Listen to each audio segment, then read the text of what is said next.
તો પુષ્પનંદી જે કામ કરે છે, સેવા કરે છે, માતૃભક્તિ કરે છે, એ દિલથી કરે છે, પણ દેવદત્તાને ગમતું નથી, પત્નીને રાણીને ગમતું નથી.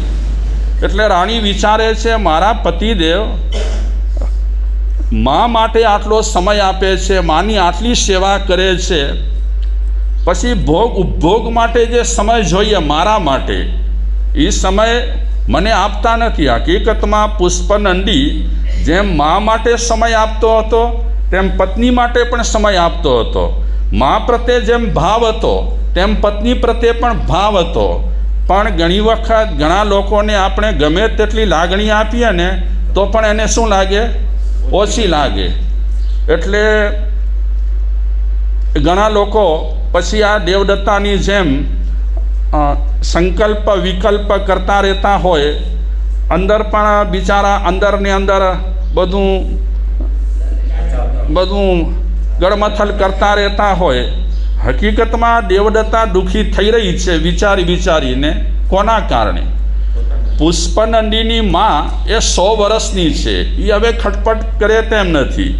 એ હવે એમ પણ કહી શકતી નથી કે આમ નહીં ને આમ કરો, અવસ્થા છે એની.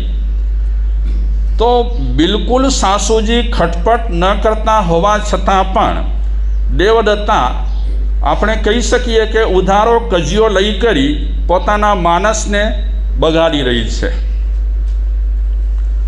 પુષ્પનંદી એનો જે ક્રમ રહેલો હતો અને નિયમ રહેલો હતો એ નિયમ તોડતો નથી. માની સેવા કરવી એટલે માની સેવા કરવી.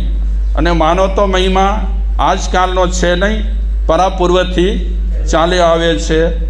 પહેલા રે માતા, પછી રે પિતા, પછી લેવું પ્રભુ કેરું નામ રે, ભાઈ મારે નથી જાવું તીર્થ ધામ.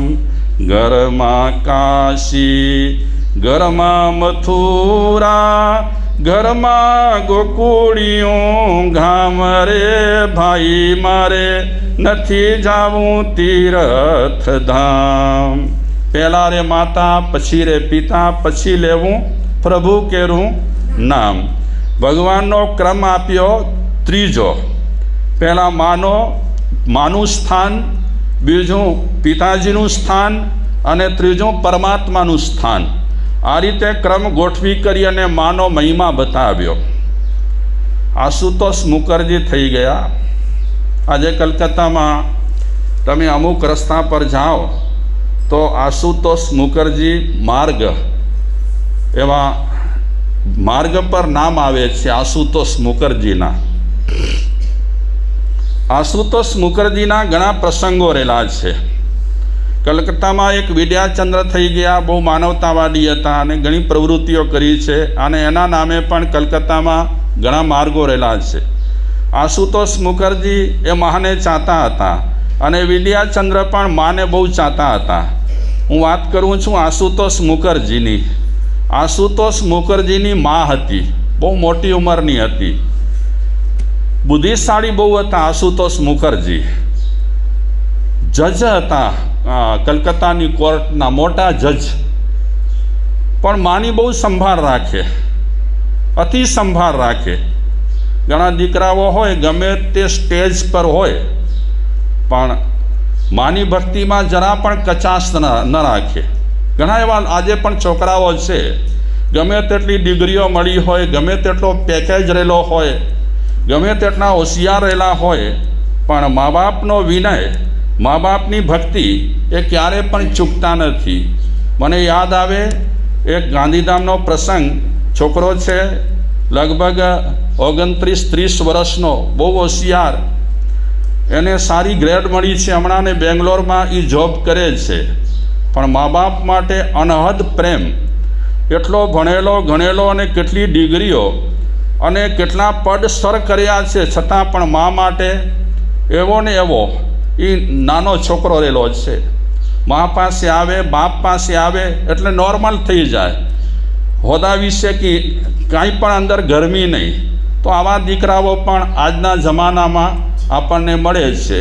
અને એવા દીકરાઓ પણ મળે છે કે માને ડગલે ને પગલે તરછોડતા હોય, ડગલે ને પગલે તરછોડતા હોય, એનું મૂડ સાવ ખલાસ કરી નાખેલો હોય, એવા પણ દીકરા આ જગતમાં છે. એટલે સારું અને નરસું જગતમાં પરાપૂર્વેથી ચાલ્યું આવે છે. આશુતોષ મુખર્જી, એને વાઇસરોયને એવી ઈચ્છા થઈ કે એને ભણાવવો, બુદ્ધિશાળી બહુ છે અને વિદેશ એને મોકલવો. તો વાઇસરોયે એ આશુતોષ મુખર્જીને બોલાવે છે. આશુતોષ મુખર્જીને બોલાવીને વાત કરે છે કે તમે આટલા બુદ્ધિશાળી છો અને નાની ઉંમરમાં તમે આટલા પદ સર કર્યા છે, તો અમને ઈચ્છા છે કે તમને ભણાવવા માટે વિદેશ મોકલીએ. આશુતોષ મુખર્જીને વિદેશ ભણાવવા માટે વાઇસરોયને ઈચ્છા થઈ અને વાઇસરોયે જ્યારે વાત કરી ત્યારે આશુતોષ મુખર્જીએ કીધું કે સાહેબ, હું હમણાં આ નહીં પાડું, મારી માને પૂછીશ, એ જો કહે છે તો હું આ પાડીશ. આ વાઇસરોયને આ જવાબ આપ્યો. એટલે વાઇસરોયે કીધું આશુતોષને કે હું મોટો કે માં મોટી, હું વાઇસરોય છું. આશુતોષ મુખર્જી બે ધડક કહી દીધું કે તમે મોટા ખરા, પણ તમારાથી અને સૌથી મોટી હોય તો મારી માં જ છે. વાઇસરોયને કહેવું, જાહેરમાં કહેવું હિંમત ખપે, નહીં તો ઘણી વખત માની ઉપેક્ષા કરીને પણ દીકરો ગમે તે કરવા તૈયાર થતો હોય. વાઇસરોયે આશુતોષને કીધું ઠીક છે, માને પૂછી આવ પછી મને વાત કર. મારે વિદેશ ભણાવવા તને મોકલવો જ છે અને તને એમ લાગતું હોય કે ટિકિટ ભાડા અને ભણવાના ખર્ચા કોણ ઉપાડશે, બધી જવાબદારી મારી. કારણ કે તું ભણીશ તો ભારતનું નામ રોશન થશે અને ભારતના નામના રોશનની સાથે સાથે અમારું નામ પણ રોશન થશે. એટલે અમે તને ભણાવવા માગીએ છીએ અને ભણાવવા એટલા માટે માગીએ છીએ કે તું બુદ્ધિશાળી છે. આશુતોષ મુખર્જી ઘરે આવ્યા અને માને વાત કરી કે માં, વાઇસરોય દબાણ કરે છે મને ભણાવવા માટે અને એ બધી જવાબદારી લેવા માટે તૈયાર રહેલો છે, તમામ જાતની વ્યવસ્થા, ખાવા પીવા, ટિકિટ ભાડા વગેરે. તો હું વિદેશ જાઉં? માં કહે, બેટા, તારી પ્રગતિ થતી હોય ને તો મારો રાજીપો છે, પણ આંધળાની જેમ લાકડી હોય ને તેમ મારા માટે તું એક છે. તું જઈશ એટલે મારા માટે કાંઈ બચવાનું નથી. પછી સમય પાસ કેમ કરવો એ પણ મારા માટે સવાલ છે બેટા. બસ એટલું જ કીધું માએ. તો તરત જ આશુતોષ મુખર્જીએ માને કહી દીધું કે માં, હું તારી ખાતર વિદેશ નહીં જાઉં. તારા મનમાં જો હિલો આવી જતો હોય, તારા મનમાં એવું થતું હોય કાંઈક, તો હું બિલકુલ નથી જવાનો, તારી સામે જ રહીશ. અને એ આશુતોષ મુખર્જી વાઇસરોય પાસે જઈ કરી અને સ્પષ્ટ કહી દીધું કે હું માં ખાતર ક્યાંય પણ ભણવા જવા માગતો નથી. મારા માટે પેલી ભણતર નહીં, પણ મારા માટે પેલી માં. અને એ આશુતોષ મુખર્જી ન ગયા. વાઇસરોય એને શાબાશી આપી કે વાહ ભાઈ, તારામાં માતૃભક્તિ અપરંપાર રહેલી છે અને આ માતૃભક્તિથી હું ખૂબ ખુશ છું. આજે કલકત્તામાં એના નામના માર્ગ રહેલા છે, આશુતોષ મુખર્જી માર્ગ વગેરે. તો આ બધા માતૃભક્તો રહેલા હતા ભણેલા ગણેલા હોશિયાર, પણ બહુ જ માતૃભક્ત. મા બાપનો મહિમા તો આ દુનિયામાં ખૂબ જ રહેલો છે, આપણે સૌ જાણીએ છીએ ને. જનનીની જોડ સખી નહીં જડે રેલો, મીઠા મધુને દેવો ને દૂધ એના ડોહિલા રેલો, અમીની ભરેલી અની આખરે, જનનીની જોડ સખી નહીં જડે રેલો. દેવોને દૂધ એના ડોહેલા. કેમ કીધું આમ?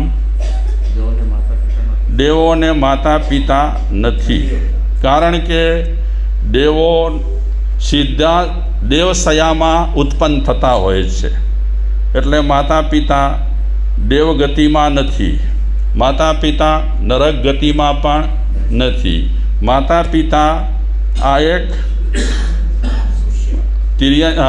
તિર્યક મનુષ્ય લોકમાં રહેલા છે, પછી જાનવરોના પણ હોય અને માણસોના હોય.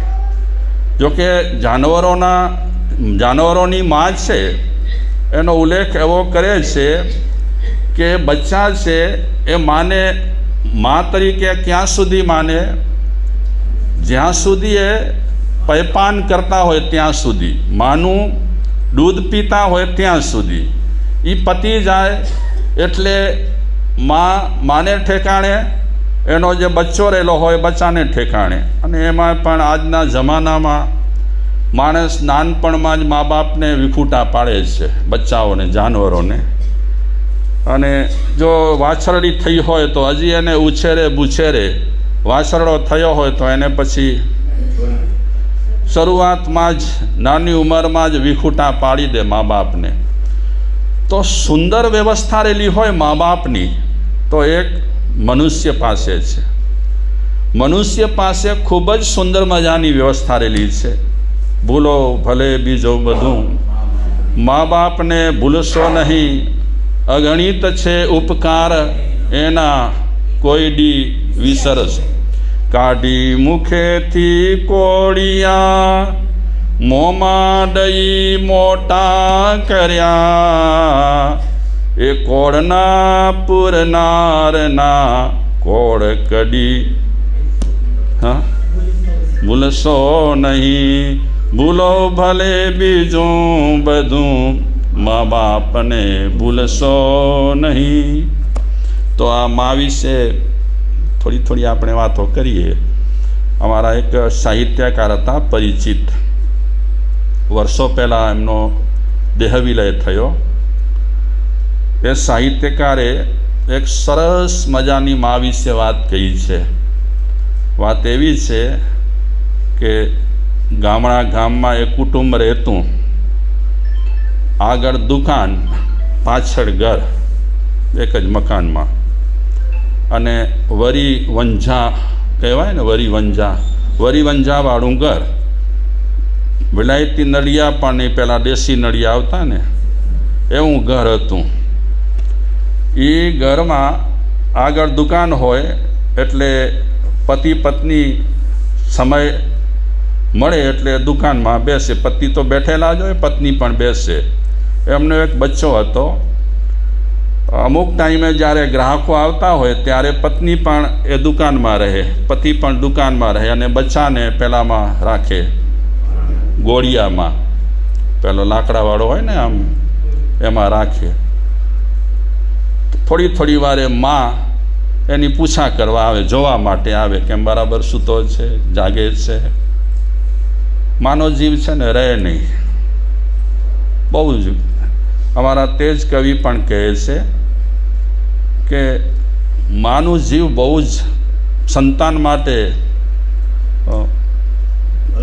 એકદમ વલખાતું હોય બહુ. અને એમણે તો એક પ્રસંગ કહ્યો કે બેનપણીઓ કોઈક રસ્તામાં ભેગી થઈ ગઈ આમને સામને, અને બેનપણીઓ બે ભેગી થાય, બહેનો બે ભેગા થાય ને એટલે પછી વાત ન પૂછવાની હોય.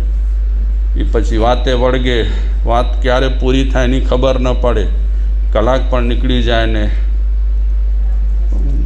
વધારે, સમજી જજો તમે, વધારે પણ સમય નીકળી જાય તો આ બંને બહેનો બહુ તડાકા મારે છે. તડાકા મારતા મારતા મારતા ડોશીમાં ઓટલા પર બેઠેલા હતા એક, અને એકાએક બેન જ્યારે બરાબર જામ્યો ને મેળાવો, ત્યારે મેળાવો છોડી કરી અને રવાની થઈ ગઈ. તો માજી તો બેઠા હતા, એ બધું સાંભળતા હતા, તડાકા ભડાકા. તેટલામાં ત્યાંથી એક કવિ પસાર થયો હશે. એ કવિએ પણ જોયું હતું કે આ બહેનો બંને મેળાવે ચડી છે, અને એમાં એક બેન મેળાવો જામ્યો છે ત્યારે રવાની થઈ છે. એટલે કવિ માજી પાસે આવી કરી અને માજીને પૂછ્યું કે આમ કેમ? કે મેળાવો બરાબર એકદમ રસ જામ્યો મેળાવામાં, ત્યારે એક બેન રવાની થઈ. ત્યારે માજીએ બહુ સરસ વાત કરી. ધાવણ ડને ધાં, ધાવણ ડને ધાં.